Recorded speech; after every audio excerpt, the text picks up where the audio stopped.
ब्रजभूषण जी उर्फ पंडित जी ने जब से अपना गीता ज्ञान ब्लॉग लिखना शुरू किया है, उनके ऊपर दोहरी जिम्मेदारी आ गई है। अभी तक वो सिर्फ अपने मन के सुकून के लिए गीता पढ़ते और समझते थे। अब अपने ब्लॉग के पाठकों के सवालों के जवाब तलाशने के लिए गीता को फिर से पढ़ रहे हैं, ताकि उनके जवाब की तलाश भी पूरी हो और उन्हें सही मायने में गीता ज्ञान भी मिल सके। रोज कोई ना कोई सवाल पंडित जी के पास आ ही जाता है। हर सवाल के पीछे एक कहानी होती है, क्योंकि जीवन की कोई भी परेशानी अचानक से नहीं आती। उसके पीछे सालों से एक भूमिका बन रही होती है।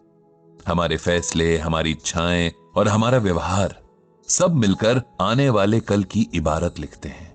इसीलिए अगर आज की किसी परेशानी का हल तलाशना है, तब पुराने दिनों के पन्ने पलटने जरूरी हो जाते हैं। ऐसी ही एक किताब के पन्ने पलटने जा रहे हैं पंडित जी, ताकि उसकी मदद से किसी की परेशानी का हल गीता के पन्नों में तलाश सके।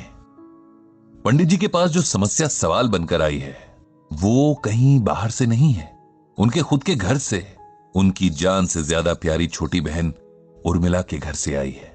हालांकि समस्या उर्मिला की बहू दिव्या ने उन्हें कल शाम फोन पर बताई है, लेकिन पंडित जी वो ये जानते हैं कि अगर उन्होंने इसका हल ना निकाला तो उनकी बहन की जिंदगी भर की मेहनत बेकार हो जाएगी। जिस सपने के पीछे उसने अपना जीवन होम कर दिया, वो बिखर जाएगा। ये सोचते हुए पंडित जी की आंखों के आगे अपनी बहन का पूरा जीवन तैर गया। 3 भाइयों की इकलौती बहन थी उर्मिला, सबसे छोटी भी थी, इसीलिए मां बाप के साथ भाइयों की भी लाडली थी। तीनों भाइयों की पूरी कोशिश रहती थी कि उनकी बहन को कोई परेशानी ना हो, उसकी कोई फरमाइश अधूरी ना रहे, उसकी आंखों में कभी कोई आंसू ना आए और पैर तले कोई कांटा ना चुभे। लेकिन अगर हमारे चाहने भर से जिंदगी चलती तो फिर किसी को भी कभी कोई परेशानी होती ही नहीं। किस्मत में जो लिखा है वो कई बार हमारी इच्छाओं के एकदम उलट होता है और इस पर किसी का जोर चलता ही नहीं। उर्मिला और पंडित जी समेत सभी भाई बहन जिस वक्त में बड़े हुए, उसके समय लड़कियों को पढ़ाई के कम ही मौके मिलते थे। फिर भी उनके माता पिता ने उर्मिला को 8वीं कक्षा तक पढ़ाया और फिर एक बहुत अच्छे परिवार के पढ़े लिखे लड़के से उसकी शादी भी करवा दी। उर्मिला का जीवन बहुत अच्छा चल रहा था। उसका पति बहुत समझदार और सुलझा हुआ इंसान था। भगवान ने एक बेटा और एक बेटी देकर उनके परिवार को संपूर्ण कर दिया था। जिस तरह के जीवन की उम्मीद कोई भी लड़की कर सकती है, उर्मिला के जीवन में वो सब कुछ था।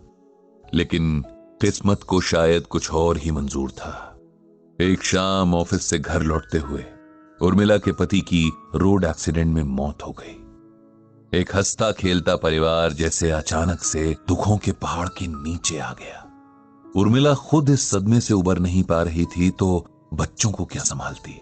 किसी तरह बहुत समझाने बुझाने के बाद, बहुत लंबे वक्त के बाद उर्मिला थोड़ा सामान्य हुई। अब उसके आगे एक लंबी जिंदगी थी जिसे उसे अकेले काटना था। साथ ही दोनों बच्चों का भविष्य भी देखना था।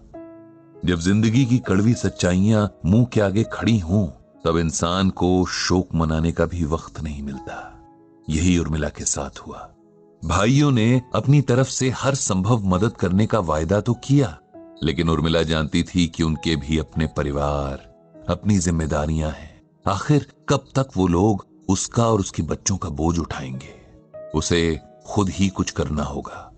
वो ज्यादा पढ़ी लिखी तो थी नहीं, इसीलिए कहीं अच्छी नौकरी उसे मिल नहीं सकती थी और इसीलिए उसने सिलाई का काम करने की ठानी।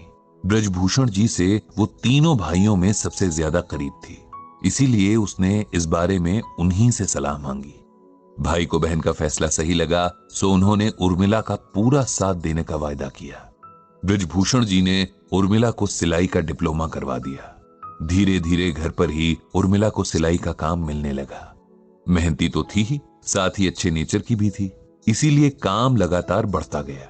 जब काम बढ़ता गया, तब उर्मिला ने अपने आस पड़ोस की महिलाओं को सिलाई सिखाकर काम देने का फैसला किया। इस तरह कुछ ही सालों में उसका अच्छा बड़ा सिलाई केंद्र बन गया था, जिसमें उसकी तरह की कई जरूरतमंद महिलाएं काम करती थीं और एक रिस्पेक्टफुल जिंदगी जी रही थीं। उर्मिला के दोनों बच्चे भी होनहार निकले। दोनों ने खूब पढ़ाई की और अच्छी नौकरियां पाई। उन दोनों ने उर्मिला से एक फैक्ट्री खोलने को कहा ताकि और ज्यादा महिलाओं को रोजगार मिल सके। इन सब में पूरी तैयारी और मदद उसके दोनों बच्चों के साथ ब्रजभूषण जी ने भी की।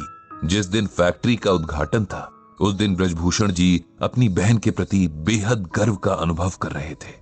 उनकी बहन ने अपनी विपरीत परिस्थितियों को खुद पर हावी नहीं होने दिया था और अपने साथ जाने कितनी महिलाओं को संकट से उबार लिया था। बेटी और बेटे की शादियां करके उर्मिला ने अब उनके प्रति अपने दायित्व पूरे कर लिए थे। उनकी बहू दिव्या ने मैनेजमेंट की पढ़ाई की थी और अब वो अपनी सास के साथ फैक्ट्री संभाल रही थी। सब ठीक चल रहा था, लेकिन एक दिन उर्मिला बाथरूम में फिसल कर गिर गई और उसकी कमर में बहुत बड़ी चोट लगी, जिसकी वजह से डॉक्टर ने उसे पूरे 6 महीने के बेड रेस्ट के लिए कहा। 6 महीने में हालत सुधरने के बजाय बिगड़ती चली गई और उर्मिला तमाम इलाज के बावजूद बिस्तर से लग गई। अब घर और फैक्ट्री की सारी जिम्मेदारी दिव्या पर आ गई।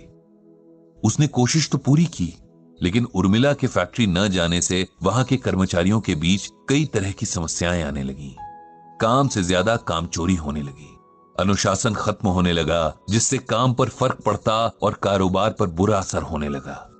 इसी समस्या से परेशान होकर दिव्या ने पंडित जी को फोन किया था। वो जानती थी कि उनके पास कोई ना कोई हल जरूर होगा, कोई अच्छी एडवाइस तो वो जरूर देंगे।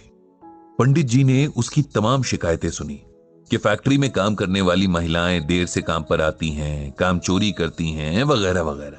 पंडित जी ने कुछ देर सोचा और फिर दिव्या को श्रीमद् भागवत गीता का ये श्लोक सुनाया। यद्यदा चरति श्रेष्ठस्तत् देवेतरो जनः स यत् प्रमाणम कुरुते लोकस्तदनुवर्तते। इसका अर्थ है कि हे अर्जुन, श्रेष्ठ पुरुष जो जो आचरण करता है, संपर्क में आने वाला पुरुष भी वैसा ही आचरण करते हैं। वो जो कुछ प्रमाणित कर देता है, समस्त मनुष्य समुदाय उसी का अनुसरण करने लगते हैं। इसका मतलब यह है कि बेटी, हमारा समाज और इसमें बसने वाले लोग अपने लिए आदर्श ढूंढते हैं।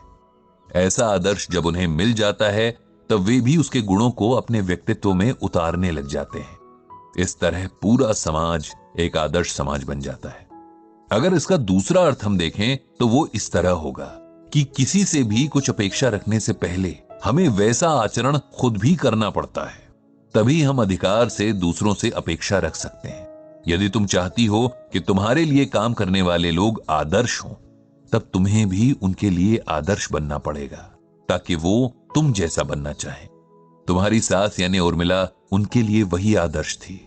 वो हमेशा फैक्ट्री का समय शुरू होने से आधा घंटे पहले पहुंच जाती थी।